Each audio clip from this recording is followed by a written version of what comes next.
하나님의 말씀 읽겠습니다. 고린도후서 5장 17절 말씀 읽습니다. 그런즉 누구든지 그리스도 안에 있으면 새로운 피조물이라. 이전 것은 지나갔으니 보라 새 것이 되었도다. 아멘. 오늘은 이 본문 말씀을 통하여 예수 안에 새로운 피조물, 이런 제목으로 하나님의 말씀을 살펴보도록 합니다. 예수 안에 새로운 피조물. 하늘 보좌에 앉은 예수 그리스도께서 계시록 21장 5절에서 이렇게 말씀하십니다. 내가 만물을 새롭게 하노라. 이는 세상을 새롭게 하는 것이 주 예수님의 뜻이요 목표이었다는 말씀입니다. 그렇다면 세상은 처음 창조되었을 때에는 어떤 모습이었을까요? 창세기 1장 31절을 보니까 하나님이 그 지으신 모든 것을 보시고 보시기에 심히 좋았다라고 하셨듯이 본래의 세상은 완전하고도 순수하게 만들어졌습니다. 세상은 사랑스럽고 아름답고 거룩한 온갖 것들로 충만했습니다. 에덴 동산의 숲속의 빈터들은 심히 아름다웠고 꽃들은 사랑스러웠으며 지어진 만물들은 기쁨 중에 하나님을 찬양했습니다. 시편 69편 34절이 그 증거가 되겠습니다. 천지가 그를 찬송할 것이요 바다와 그 중에 모든 동물들도 그리할지로다. 뿐만 아니라 하나님과 사람 사이에는 기쁨이 넘쳐나는 교제와 더없이 완전한 행복과 끝없는 만족이 있었을 것입니다.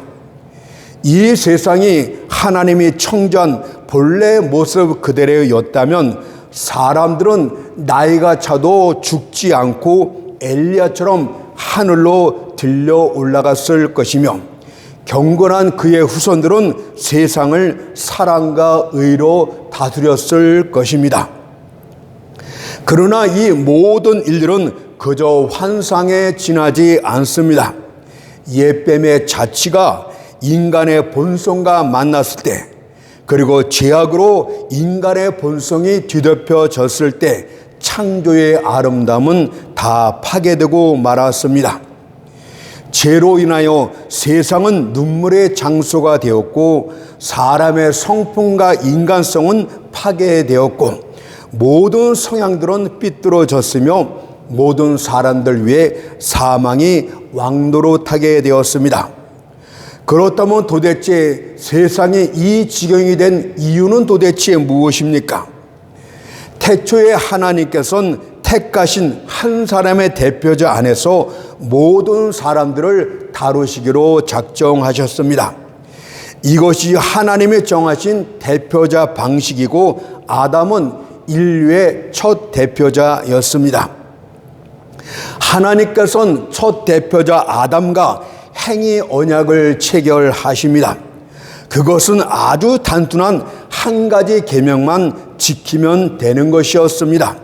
창세기 2장 17절에서 동산 나무의 실과는 네가 임의로 먹되 선악을 알게 하는 나무의 실과는 먹지 말라는 한 가지 금령만 지키면 대표자의 역할을 다 할 수 있었습니다.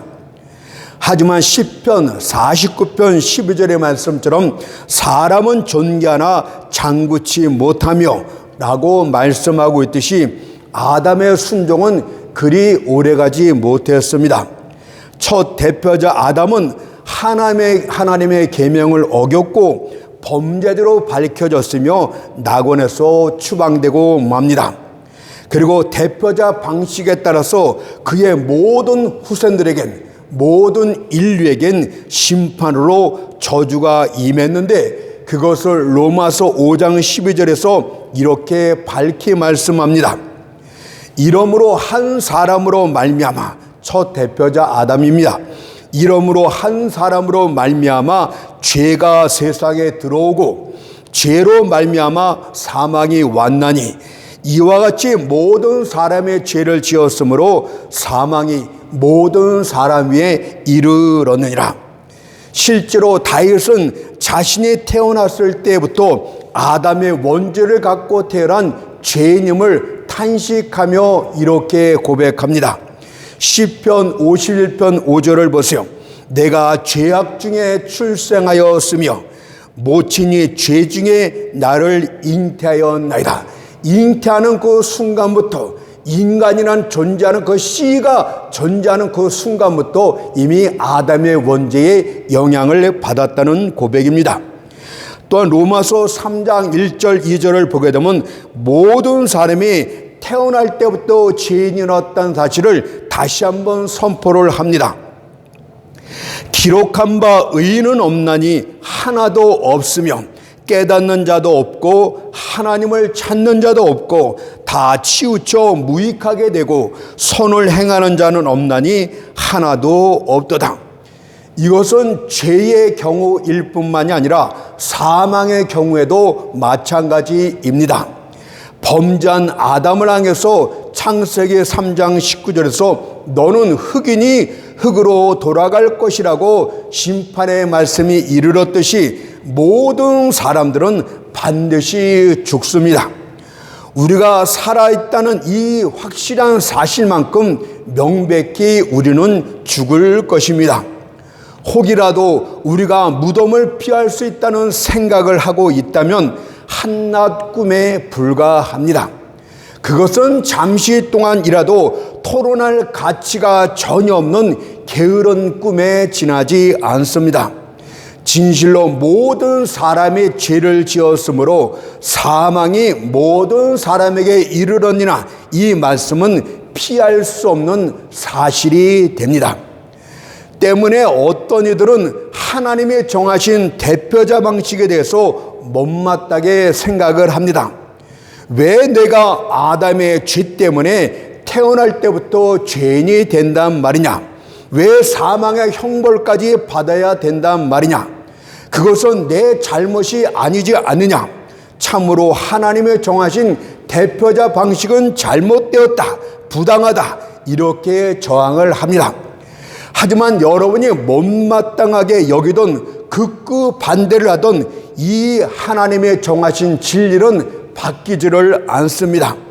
오히려 저는 이 대표자 방식 때문에 우리에게 회복할 수 있는 길이 열렸다는 사실에 대해 감사해야 된다고 믿습니다. 한번 생각을 해 보십시오. 먼저 대표자 아담은 창세기 1장 27절에서 하나님의 형상대로 지음을 받은 가장 완전한 사람이고 가장 완전한 의인이었습니다. 한마디로 사람들 중에 으뜸 가는 사람이었습니다. 그럼에도 불구하고 그는 몇 날이 지나지 않아 그것도 한 가지 계명조차 지키지 못하고 넘어지고 타락하고 말았습니다. 그렇다면 아담보다 훨씬 못한 불완전한 우리들의 경우는 어떻겠습니까? 만약 우리도 아담처럼 각자 개인적으로 직접적으로 하나님 앞에서 계명을 지키며 의를 행하라 이렇게 명령을 하였다면 우리 중 단 한 명도 예외함이 없이 다 멸망의 구렁텅이에 이미 던져졌을 것입니다. 실제로 우리보다 우월한 존재였던 천사들을 보면 됩니다.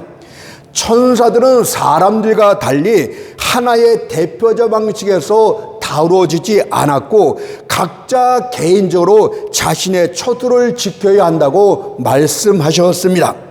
그러나 그 결과 천사 중 3분의 1이 타락하게 되는데 그들에겐 어떤 회복의 소망도 주어지지 않게 됩니다.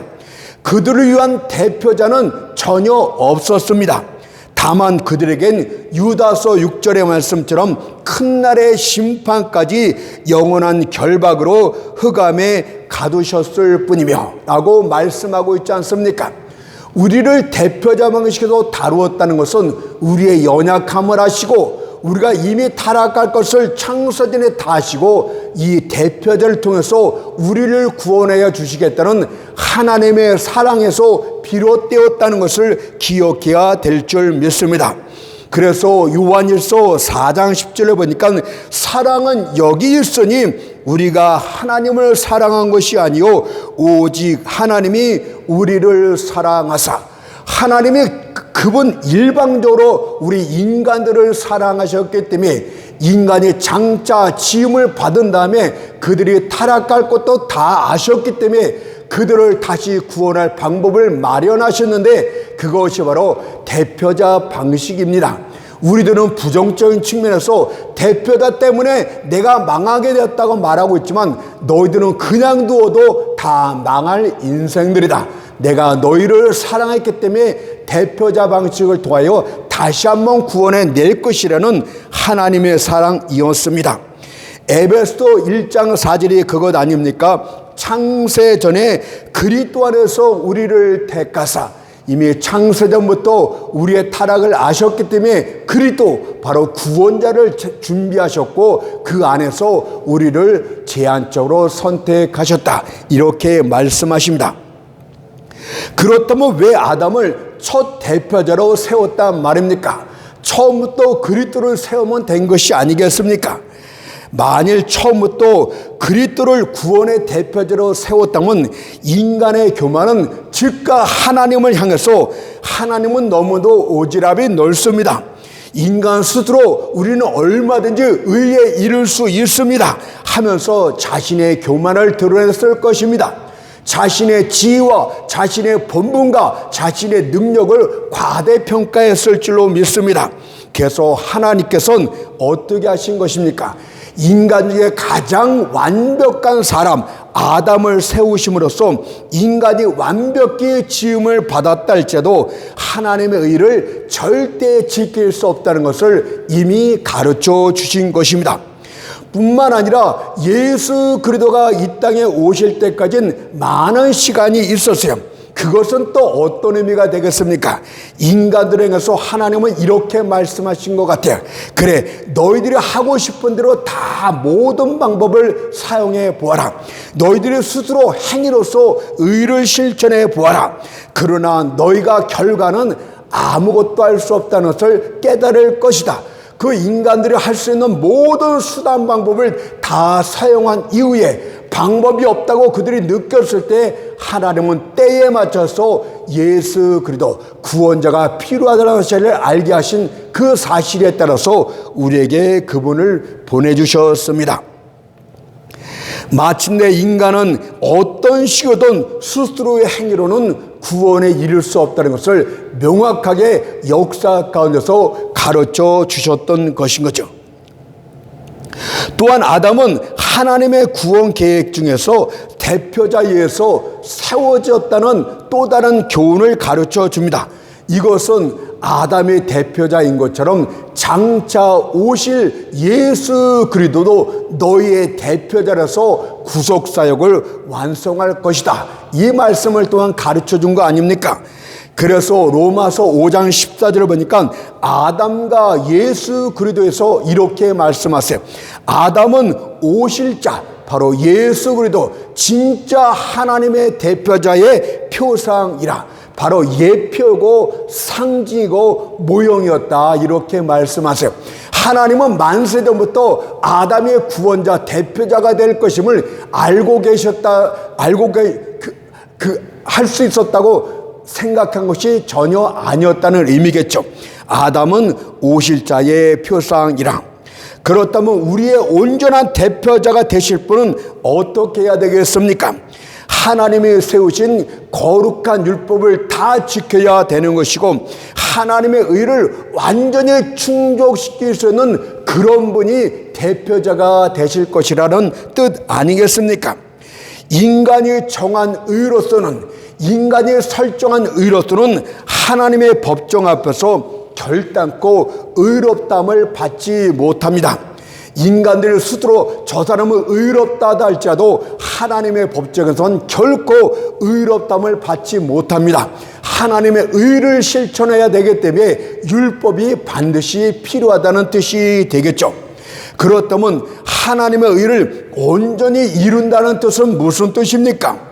율법의 모든 요구를 충족한다는 뜻 아니겠습니까?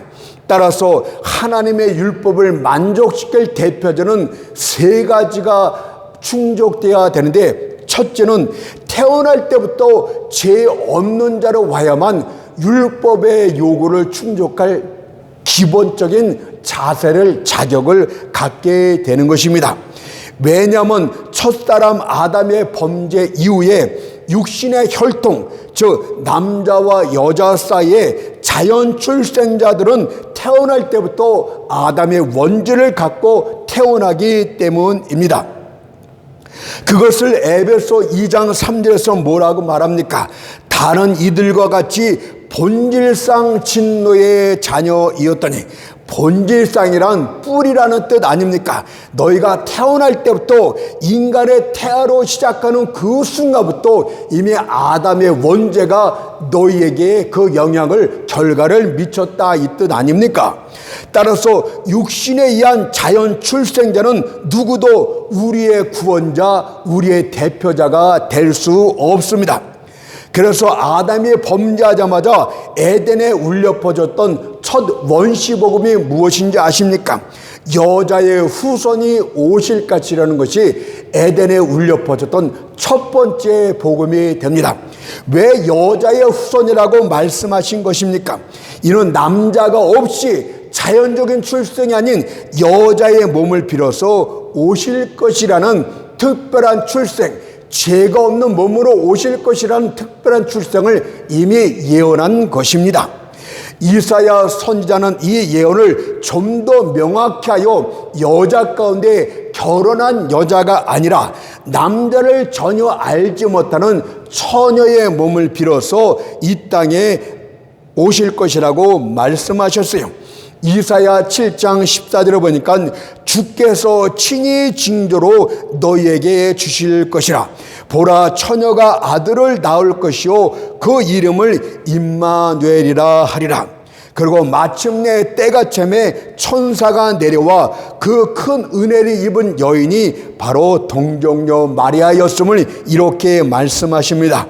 누가복음 1장 34절 35절 말씀을 보세요. 마리아가 천사에게 말하되 나는 사내를 알지 못하니 어찌 이율이 있으리까? 천사가 대답하여 가르되 성령이 내게 임하시고 지극히 높으신 이의 능력이 너를 덮으시리니 그러므로 나실 바 거룩한 자는, 죄가 없는 거룩한 자는 하나님의 아들이라 일컫으리라. 그래서 어떤 이들은 그러면 여자의 몸에서 홀로 태어나면 다 죄 없는 자가 아니냐?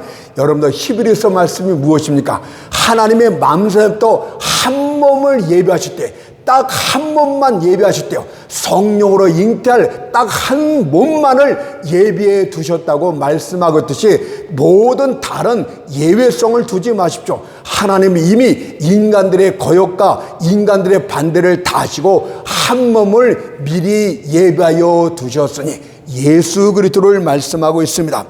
두 번째로, 율법은 그렇다면 그의 삶 전체가 율법에 순종하는 삶이 되어야 된다고 또 요구를 합니다. 태어날 때 죄 없는 몸으로 태어나는 성녀로 잉태된 몸일 뿐만이 아니라 그의 삶 전체가 완벽하게 율법이 요구하는 모든 요구를, 모든 계명을 다 지켜야만 자격이 있다, 이렇게 또한 요구를 했어요. 진실로 예수께서는 그의 삶 전체를 통해서 율법을 온전히 준수함으로 하나님을 영화롭게 하였음을 공생의 끝에 이렇게 고백을 했습니다. 요한복음 17장 4절을 보니까 아버지께서 내게 하라고 주신 일을 내가 이루어 아버지를 이 세상에서 영화롭게 하였사오니, 대표자로서 구원자로서 하나님의 뜻을 조금도 어긴 일이 없음을 말씀하고 있는 것이 아버지를 이 세상에서 영화롭게 하였사오니. 마지막 세 번째는 무엇입니까? 율법이 마지막을 요구합니다. 내가 만약 사람의 대표가 되려면 이미 우리가 범죄한, 인간들이 범죄한 모든 죄값을 또한 대신 갚을 수 있어야 된다, 이렇게 요구를 합니다.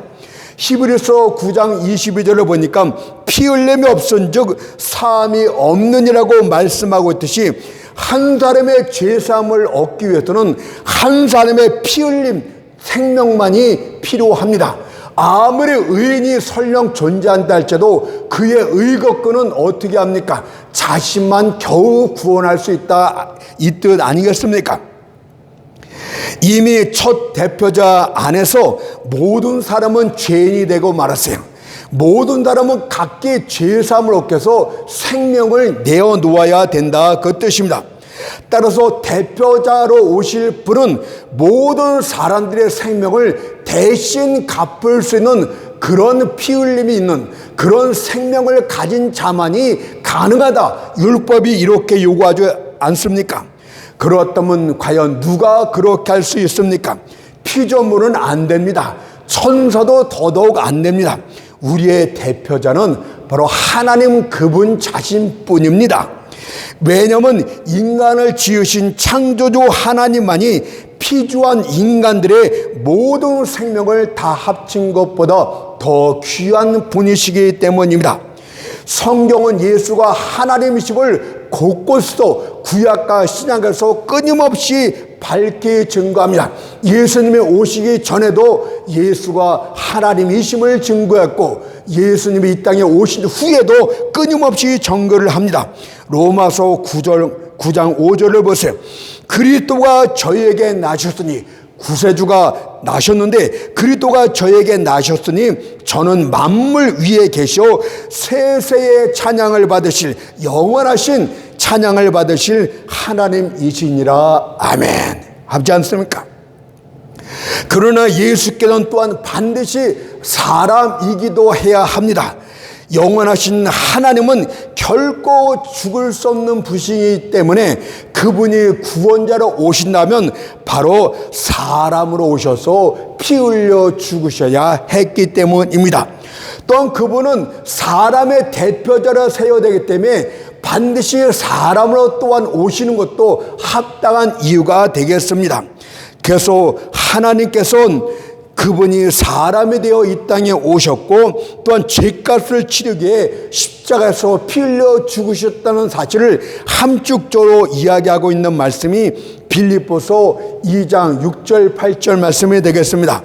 그는 근본 하나님의 본체시나 하나님과 동등됨을 취할 것으로 여기지 아니하시고 오히려 자기를 비워 종의 형체를 가져 사람들과 같이 되었고 사람의 모양으로 나타나셨음에 자기를 낮추시고 죽기까지 복종하셨으니 곧 십자가에 죽으심이라. 구속사에게 처음부터 끝까지가 모두 함축된 말씀인 줄 믿습니다. 마침내 예수 그리스도께서 십자가에 달리사 요한복음 19장 30절의 말씀처럼 다 이루었다 하시고 머리를 숙이고 돌아가실 때 그때 바로 하나님의 의는 만족했고 그때 바로 율법의 요구도 다 이루어진 것입니다. 그래서 로마서 10장 4절을 보니까 그리스도는 모든 믿는 자에게 의를 이루기 위하여 율법의 마침이 되시느니라. 율법을 충족시켰다 그 뜻 아닙니까? 이제 하나님의 거룩한 계명과 율법도 예수 안에 있는 자를 정죄할 수 없어요. 하나님도 예수 안에 있는 자를 결코 정죄하지 않습니다. 그런데 사단이 어찌 우리를 정죄할 수 있단 말입니까? 그것은 거짓말이고 하나님을 모르는 자, 예수 안에서 구원받지 못한 자들에게만 적용되는 줄로 믿습니다. 또한 그때 바로 새로운 세상이 탄생했습니다. 세상을 창조하실 주 예수께서 옛 하늘과 옛 땅은 지나고 새 하늘과 새 땅에 펼쳐질 것을 보좌 위에서 이렇게 말씀하십니다. 계시록 21장 1절을 보세요. 또 내가 새 하늘과 새 땅을 보니 지금 요한이 그것을 환상 중에 보고 있어요. 처음 하늘과 처음 땅이 없어졌고 바다도 있지 않더라. 하나님의 새로운 새 하늘과 새 땅이 이 땅에 내려왔다는 뜻이겠죠. 그러나 과연 새 하늘과 새 땅이 있다 한들 새로운 피조물은 어디에 있다는 말입니까? 오늘 본문 고린도서 4장 17절에서 새로운 피조물, 바로 새로운 세상에서 살 새로운 피조물에 대해서 이렇게 말씀합니다. 그런즉 누구든지 그리스도 안에 있으면 새로운 피조물이라. 이전 것은 지나갔으니 보라 새 것이 되었도다. 여기서 그리스도 안에 있는 새로운 피조물이란 구원받은 하나님의 자녀를 뜻합니다. 성경은 항상 두 종류의 사람을 말하죠. 양과 염소를 말하기도 하고 잔치에 들어간 자와 거부된 자를 말하기도 하고 하나님의 진노가 머무는 자와 또 하나님의 영생에 이른 자도 말하기도 하고 여러 가지를 말하기도 합니다. 그러나 그것을 함축적으로 종합적으로 말할 것 같으면 한쪽은 아담 안에 있는 그 저주받은 죄인들, 또 한쪽은 그리스도 안에 있는 하나님의 구원받은 자녀들, 이렇게 말하고 있기 때문에 그리스도 안에 있는 자, 새로운 피조물은 하나님의 자녀된 자를 말씀하고 있습니다. 그러나 여러분들이 성경을 통해 알 수 있듯이 죄인이 하나님의 자녀가 되는 데는 성경 안에서도 엄청난 변화가, 근본적인 변화가 있을 것임을 우리에게 말씀하셨습니다.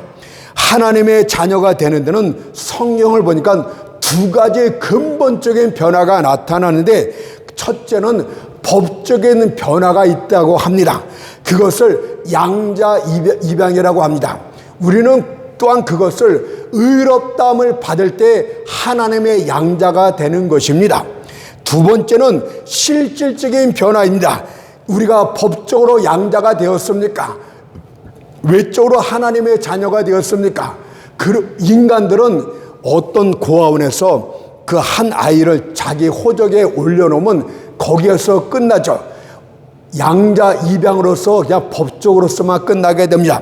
그러나 하나님께서는 양자 입양뿐만이 아니라 그 내면까지도 하나님의 본성을 주심으로써, 하나님의 생명을 부어주심으로써 완전히 하나님의 자녀로 바꿔주는 중생의 역사도 일으키신다. 성경은 이 두 가지를 같이 말씀하고 있기 때문에 우리는 이 두 가지를 양면성을 같이 봄으로써 구원받은 모습을 살펴보는 것이 옳습니다. 그렇다면 첫째로 양자 입양에 대해서 말씀을 드리겠습니다. 갈라디아서 3장 24절 26절 말씀 보니까 두 가지 말씀을 병행해서 같이 말씀하고 있어요. 24절에선 의롭다함을 말합니다. 믿음으로 말미암아 의롭다함을 얻게 하려 함이라. 믿음으로 의롭다함을 받았다, 이 말씀하고 곧 이어서 26절에선 믿음으로 말미암아 그리스도 예수 안에서 하나님의 아들이 되었으니, 이렇게 말씀하세요. 바로 의롭다함을 받는 것, 칭이라는 것은 하나님의 양자가 되었다는 법적인 표시가 되는 것이에요. 믿음으로 우리가 의롭다함을 받았습니까? 그 말은 하나님과 우리 사이에 거룩한 가족관계에서 보게 되면은 무엇입니까? 하나님의 자녀가 되었다, 이 뜻이에요. 법적인 관계에선 하나님의 법정에서 재판관이신 하나님이 너는 의롭다, 이렇게 말씀하고 있지만은 아버지와 자녀의 관계에선 아버지가 자녀에게 너는 내 자녀다, 이렇게 표현하고 있는 것과 똑같은 말씀이 되겠습니다.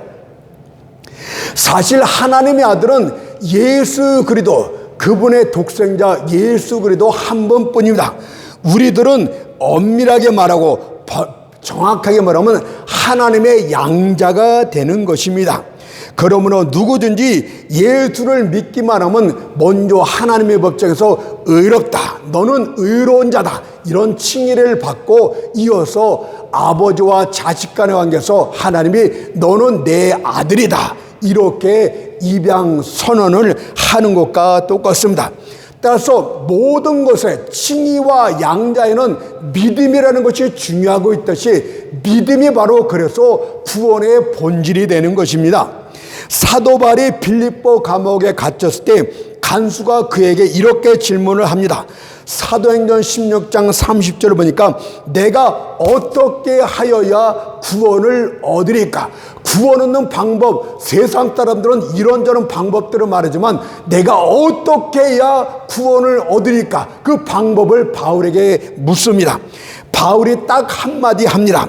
사도행전 16장 31절 말씀 보니까 주 예수를 믿으라. 그리하면 너와 내 집이 구원을 얻으라. 누구를 믿으라고 합니까? 다른 존재를 믿는 것이 아니라 주 예수를 어떻게 하라? 믿으라. 이거밖에 없어요. 주 예수를 믿는 것만이 구원의 유일한 길이 되겠습니다. 왜냐하면 하나님께서 정하신 대표자가 예수 그리스도이시기 때문에 대표자 예수 그리스도로 말미암지 않고선 다른 구원의 방법이 하나님이 없다고 선언한 것과 똑같아요. 그래서 사도행전 4장 12절에서 이렇게 말합니다. 다른 이로서는 구원을 얻을 수 없나니 천하인간의 구원을 얻을 만한 다른 이름을 우리에게 주신 일이 없음이니라. 절대 없다 이 말이에요. 그러면 부처의 이름으로 우리가 구원을 얻을 수 있다고 생각하십니까? 마음의 뜻 이름으로 구원을 얻을 수 있다고 생각하십니까? 절반은 교황의 이름 때문에 교황으로 인해서 구원을 얻을 수 있다고 생각하십니까? 다른 이름은 전혀 주신 일이 없다고 말씀하고 있듯이 예수만이 구원의 본질이고 예수만이 우리의 유일한 대표자고 그 대표자가 우리의 모든 구원의 사역을 이루셨다. 그래서 하나님은 너희들이 스스로 행위로는 구원을 얻을 수 없지만 대표자가 그것을 대신 이루었고 너희는 그를 믿기만 하면 내가 값없이 구원해 주겠다는 하나님의 사랑이 구원 안에 가득 담겨져 있는 것입니다. 그렇다면 믿는다는 것은 또 무슨 뜻입니까? 점점 깊이 들어가지만 잘 이해를 하세요. 믿음이라는 것은 단순히 어떤 지식을 어떤 교리를 머리로 이해하고 믿는 것을 뜻하는 것이 아니요, 성경에서 믿는다는 것은 신뢰한다, 의뢰한다, 자신을 전폭적으로 맡긴다는 의미가 담겨져 있는 것이 믿음입니다. 그렇다면 이런 믿음이 나타나는 순서를 보세요.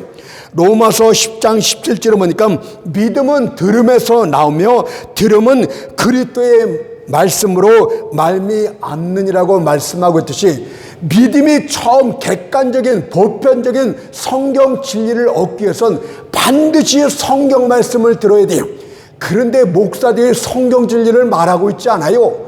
복음 진리를 말하고 있지 않아요.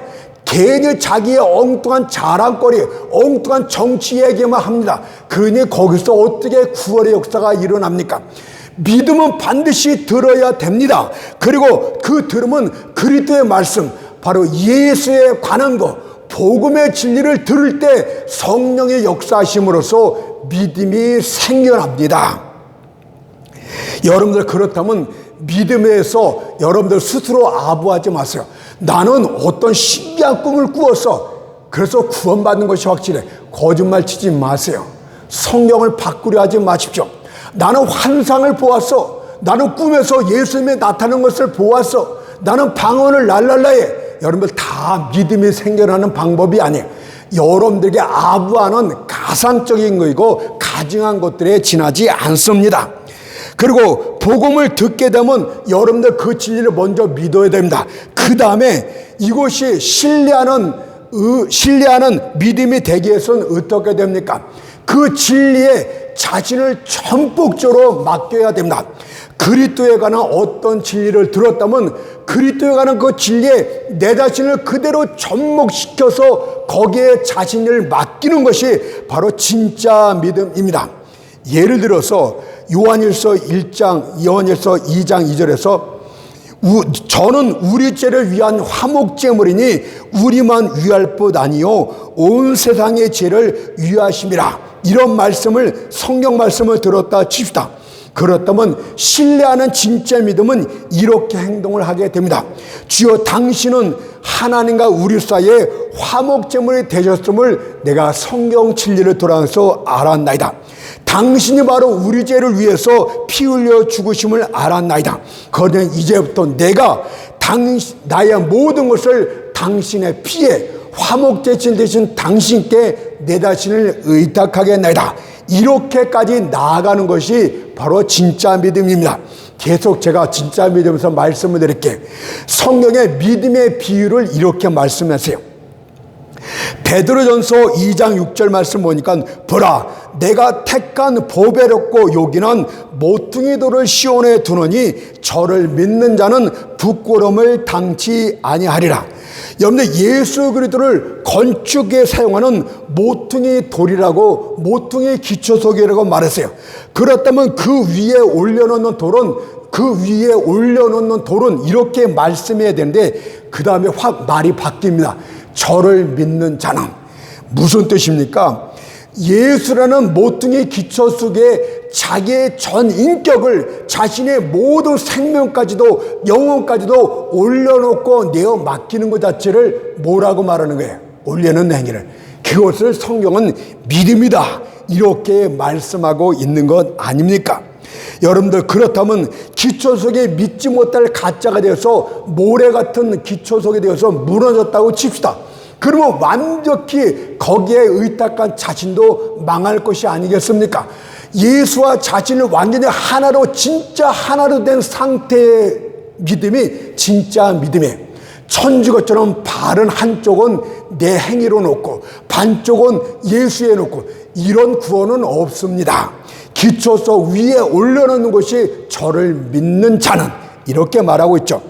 또한 저를 믿는 자는 부끄러움을 당치 아니하리라고 말씀하셨듯이 결단코 예수를 믿었을 때 구원받지 못하는 일은 없다 이렇게 말합니다. 그러면 믿음이 자신의 의지로부터 비롯된 것인지 성령이 주는 믿음인지를 어떻게 구별할 수 있단 말입니까? 여러분들 잘 보십시오. 성령께서는 이렇게 말씀하세요. 요한복음 16장 8절 말씀 보니까 그가 와서 죄에 대하여 의에 대하여 심판에 대하여 책망하시리라. 진짜 하나님의 선물의 믿음을 성령에 주셨다면 자기 자신에게 반드시 적용하게 됩니다. 어떻게 할까요? 여러분들 성령님이 그 진리에 대해서 말씀하시면 예수께서 십자가에 못 박혀 달려 돌아가신 것은 우리의 죄를 위해서야. 여기에서 끝나면 성령이 주는 믿음의 선물이 아니다. 예수께도 십자가에 못 박혀 달려 돌아가신 것이 바로 내 죄 때문이구나. 내가 과거에 이런 죄를 지었기 때문에 내 죄가 그분의 두 손과 두 발을 모처럼 찔렀구나. 내 죄가 바로 그분의 옆구리를 찔렀구나 하면서 가슴을 치며 애통하며 눈물을 흘리게 됩니다. 여러분들 이것이 바로 다른 점이에요. 내 죄 때문에 예수님이 피를 흘리셨구나. 예수께서 피 흘린 죄가 모든 세상 사람에는 보편적인 진리를 떠나서 내 죄가 예수를 찔렀구나. 여기까지 가게 되면 회개가 나타내. 이것이 성령께서 죄에 대하여 책망하신다는 뜻이 되겠습니다. 죄에 대해서 내가 책망을 받고 회개하고 콧물을 흘리면서 주여 내 죄 때문에 그랬어요. 내 살인죄가 지어 때문에 내가 사기를 쳐서 내가 음란죄를 져서 내 죄가 예수님을 찔렀고 예수가 내 죄를 용서하기 위해서 피를 흘려주셨군요. 여기까지 가는 것이 성령에 의한 믿음의 선물이 됩니다. 그 다음에 계속 갑니다. 여러분들 죄를 회개합니까? 그 다음에 성령은 의에 대해서도 책명을 하십니다. 예수여 저 좀 구해주세요. 당신 이런 하나님의 의로 나를 덮여주세요. 예수여 당신만이 나의 구원이십니다. 내가 당신을 떠나서 멸망밖에 없으니 나를 구원해달라고 내가 주를 의지한다고 이렇게 울고불고 하는 것이 바로 성령이 주는 의에 대한 책망입니다. 바로 의라는 것은 나의 행위를 의지하는 것이 아니라 바로 예수를 의지하고 믿는 것이 바로 의구나. 이것을 깨닫게 돼요. 그래서 여러분들 진짜 믿음은 무엇이 나타납니까? 회개와 믿음이 같이 나타나게 됩니다. 콧물을 흘리면서 자기 죄 때문에 주님이 죽었다고 내 죄가 주님을 피 흘려 죽였다고 울고불고 하면서 그 다음에 이어서 주여 내가 주님 외에는 다른 길이 없습니다. 주님만 의지하겠습니다. 이런 믿음이 나타나는 것이 진짜 성령이 주시는 믿음의 선물입니다. 여러분들 그냥 지식적으로 한 거하고 완전히 틀리지 않습니까?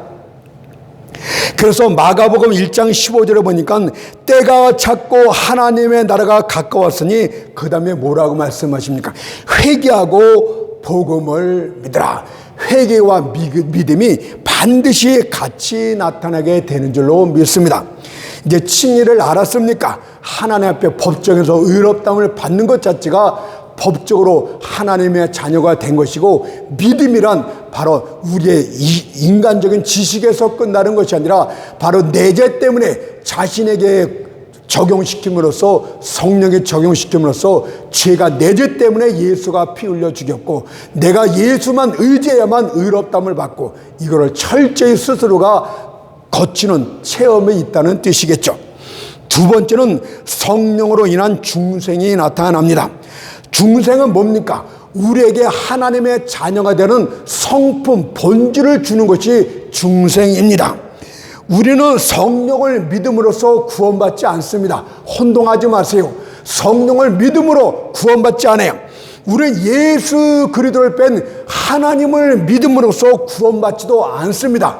성경은 말하기를 오직 예수 그리스도를 믿을 때만이 구원에 이른다고 분명하게 말씀하셨어요. 대표자 구세주를 믿을 때만이 구원에 이를 수 있고, 예수 안에 들어가는 것이지 성령 안에 들어간다, 하나님 안에 들어간다, 이런 말은 전혀 없습니다. 갈라디아서 2장 16절을 보세요. 사람이 의롭게 되는 것은 율법의 행위에서 난 것이 아니요 오직 하나밖에 없대요. 예수 그리스도를 믿음으로 말미암는 줄 아는 거로, 우리도 그리스도 예수를 믿나니. 어떤 이들이 나도 하나님 믿어, 그렇지만 예수는 역사적으로 좀 이상해, 전부 구원받지 못한 사람들의 특징이 되겠습니다. 예수를 알지 못하면 하나님도 사실은 몰라요. 나를 본 자가 하나님을 보았거늘. 여러분들, 중생이란 것은, 즉 거듭남이란 것은 전적인 이것은 그리스도의 사역이 아니라 성령의 역사가 되겠습니다. 성령께서 우리가 의롭다함을 받으면 우리 안에서 바로 하나님의 자녀의 성품을 주어지게 됩니다. 요한복음 3장 3절 5절 말씀을 읽을게요.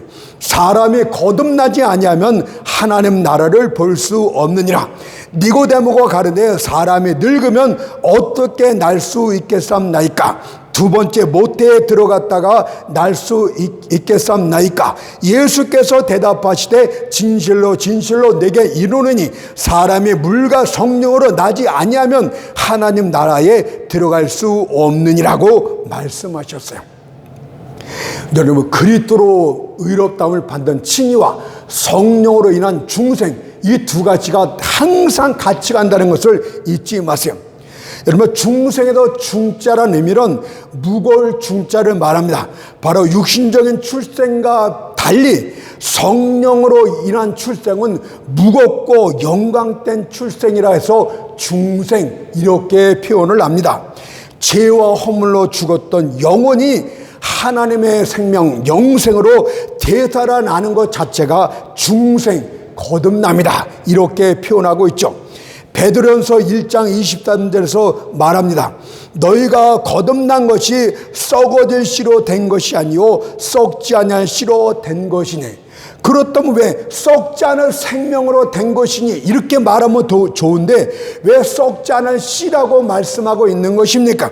이것은 영생이요 계속 성장한다는 뜻이에요. 영적인 생명이라는 의미도 되는 이 영생은 계속 성장하는 특징을 가졌다는 뜻입니다.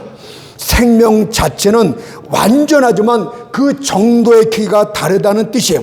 영생도 그 정도의 크기는 다르다는 뜻을 말씀하고 있습니다.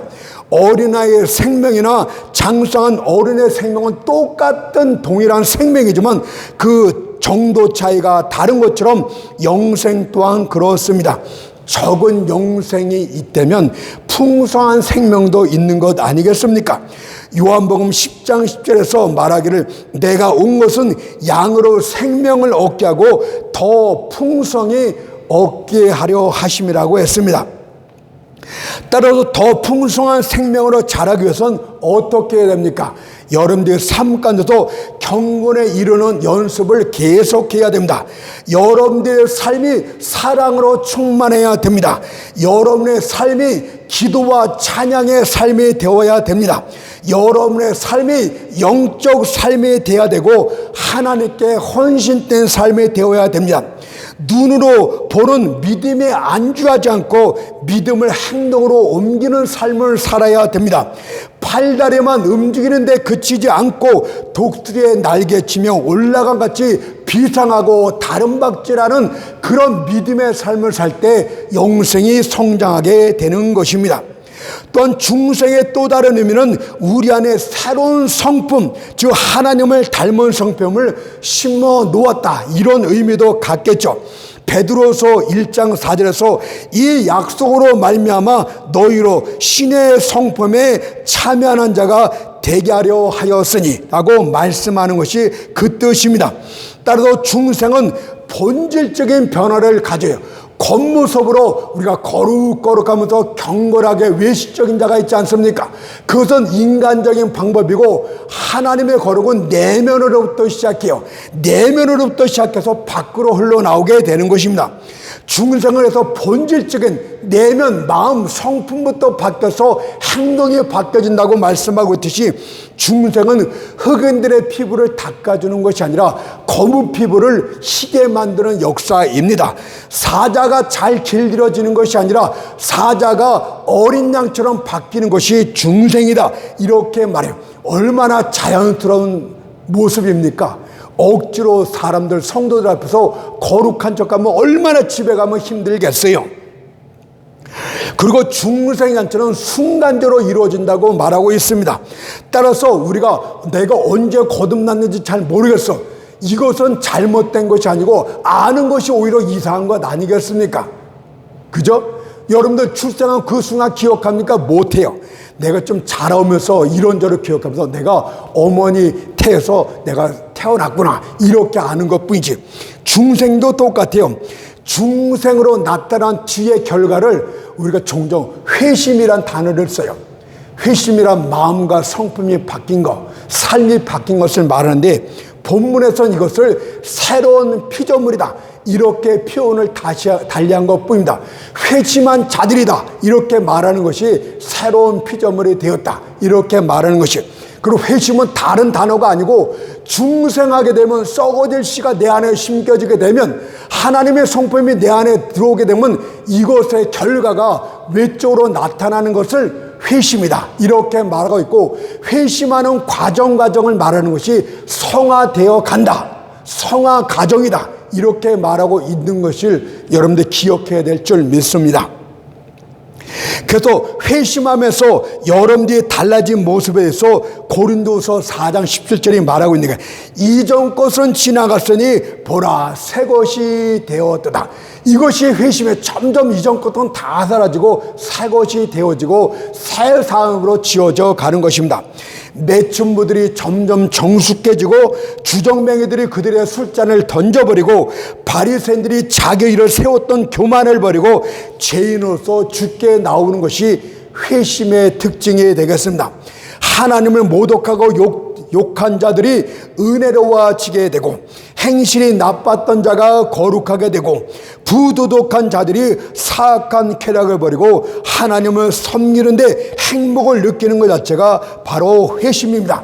그래서 회심의 조금의 과정을 지나가게 되면 그들은 세상이 바뀌었는지 내가 이렇게 바뀌었구나, 이것이 헷갈리게 되기 시작을 하는데 바로 그렇습니다. 여러분, 장차 새 하늘과 새 땅이 있을 때 우리의 옛 본성으로는 그 새 세상에 들어갈 수가 없어요.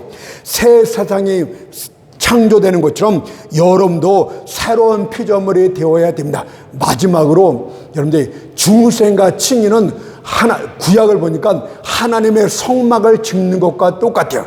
그래도 신약에서는 우리를 하나님의 성전이라고 말하고 있지 않습니까? 구약의 성막과 성전을 지으면 그 다음에 무엇이 왔어요?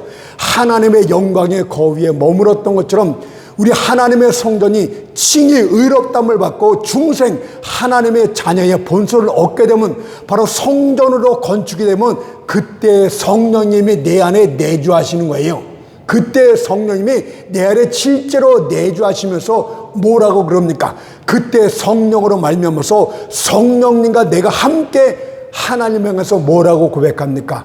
양자의 영을 받았다 그러면서 아바 아버지라고 부르짖게 된다고 성경에 그 다음 이야기를 말씀하고 있듯이 기회가 되면은 그 다음 성령의 내주하심도 다시 한번 전하는 시간을 갖도록 하겠습니다.